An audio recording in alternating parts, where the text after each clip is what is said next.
and we have Rusty Veenvliet from the Kenilworth Football Club.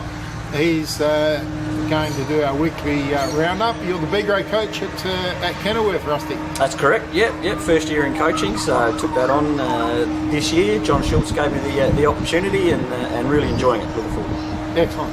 Just on last week's games, you obviously saw them all, and obviously a student of the Division 5 competition.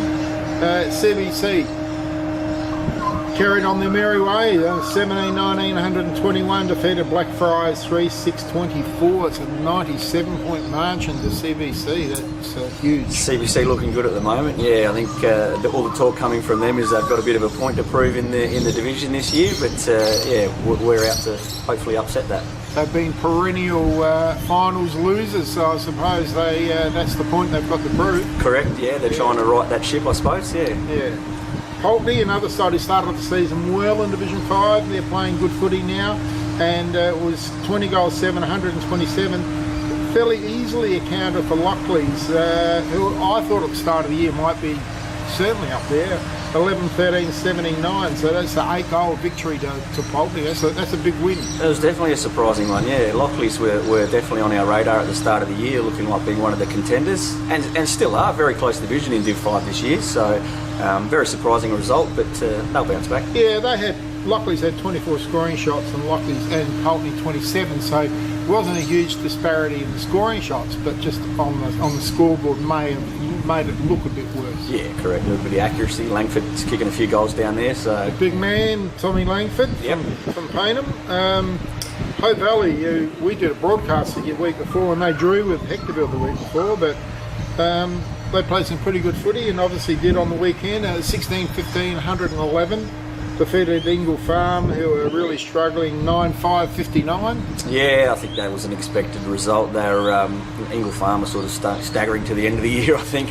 Been a tough year for those guys in being promoted from Div 6 last year, but all to their credit, they're battling away. So, just one of those games, I think. Yeah, and a mate of mine, Paul Manuel, who coaches at Ingle Farm, he's announced he's not going to go on next year, so that's something there for our viewers. So Paulie messaged me the other day. So I'm not sure how long he's been there, but he's been there about 3 years, I think. Okay, so he told the boys after the game Saturday. So, Oh, look, sometimes you just need a new voice in the club as well. So 2, 3, 4 years for a coach, a boss, a CEO, anything like that, the message starts to wear off wherever you are a little bit, doesn't it? Unless you can refresh somehow, but absolutely. And probably time for a new challenge for himself as well, you never know. And Woodville South, 13-20-98, defeated Smithfield 9-11-65, you saw that? Yeah, saw that result. Woodville South are in a bit of form at the moment. They've sort of, the last 3 weeks, I think they've really hit some form, so maybe pulled a few players back and from injury or whatnot, and looking really good in both grades, actually. So Smithfield are battling away. We played them a couple of weeks ago, and they put up a really, really good fight in the ones. So, they're battling away for the rest of the season as well, which is good. Yeah, well, and certainly the last game, but not least, it was Kenilworth 23-21. 159 defeated Hectorville 8-7-55, so 104-point victory to the Boroughs. Yeah, Hectorville, I think, it's fairly obvious. I think they're struggling numbers-wise. They forfeited their B grade 2 weeks ago, which was unfortunate. We were there that day. Yeah, okay. So we had a chat with them. We sort of spoke to them during the week and asked if they were getting sides up, which they were. So I presume I know they had a lot of juniors, 18s and 16s playing in their senior side. So they did the away. week before. Yeah. They played reasonably well, Yeah, absolutely. It wasn't too bad a game for a Div. We got there thinking, two sides, bottom Division 5, it's going to be a bit ugly. Yeah. And it was an entertaining game. It was a draw. I mean, a lot of young lads on both sides, and they tried. They just lack that bit of polish. But look, they battled away at half time. They were still reasonably close with the A's, and then then it sort of blew out in the end. Yeah. And they were really good in the reserves. They gave us a good run. So they're going pretty well. For your lads, Slanders, is that how you pronounce it? Tommy Slanders. Yeah, kicked 8, Chesser 5, Wilson King 3.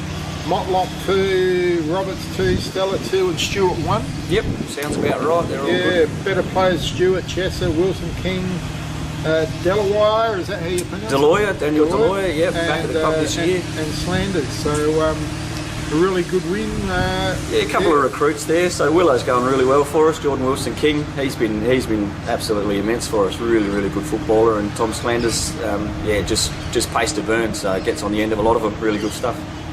Well, after 15 rounds, CBC are top. Yep. You lads are second, and you're sitting there in second spot, but equal with Lockleys on 11 wins. Correct, yep. Pulteney sitting fourth with 10 wins, and Woodville South are fifth on 9 wins. So it looks like, well, Blackfriars are 6 on 9 wins, yes. But then it drops back to Hope Valley on 4 wins. So shootout for fifth between Blackfriars and Woodville South. That's the one, absolutely. Yeah, they'll be fighting it out, and I think that'll come down to the last round, I think. And possibly a fight between you and Lockleys as to who gets the home final. Yeah, that'll come down. I think we play Lockleys round 18, so that could fall. Well, that probably will decide who gets the home final. Correct, yeah. And depending on how Pulteney goes, you blokes, all Lockleys could finish fourth. It could. It's that close. Yeah, they could slide to fourth. Either one of us, if we have a slip up. So certainly yeah, don't want to come from an elimination final. No, that's right. So as I said, yeah, it's a close division, Div 5. So it's a bit of a battle. Yeah, well, stay on your game every week. Hectorville and Ingle Farm are gone. They're in Division 6. Because Hectorville are ninth, but they're 3 games and a fair bit of percentage behind Smithfield, and they're not going to make that up in 3 games. So no, correct. Not going to happen, so. Anyway, thank you very much for doing our weekly roundup. No problem. Thank you.